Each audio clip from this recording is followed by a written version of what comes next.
কেন ডেকেছো? বাহ, সেটাই জানো না? তাহলে এলে কেন? কেন ডেকেছো জানতে। সে কি, লাভ লেটার পড়েই না এসেছো? পড়োনি? ওসব ছাড়ো, আসলে এটা লাভ না অ্যাট্রাকশন সেটা তো বলবে। ওসব আমি জানি না, আমি শুধু তোমাকে চাই বাস। লাভ কি অ্যাট্রাকশন কি জেনে কি লাভ? সে কি তুমি জানো না? আমি জানি। কেবি বলার পর আমি অনেক এনকোয়ারি করে বুঝেছি, লাভ মানে কখনো নাকি ভোলা যায় না, আর অ্যাট্রাকশন মানে খুব অল্পে ভুলে যাওয়া। তাই? তাহলে ক্লাস 7 এ পিঙ্কিকে এখন আমার মনে আছে। তবে সেটাকে তুমি কি বলবে, লাভ?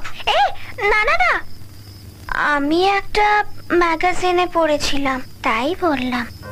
ম্যাগাজিনে অনেক কথাই বাড়িয়ে রং চড়িয়ে লেখে, আমি জানি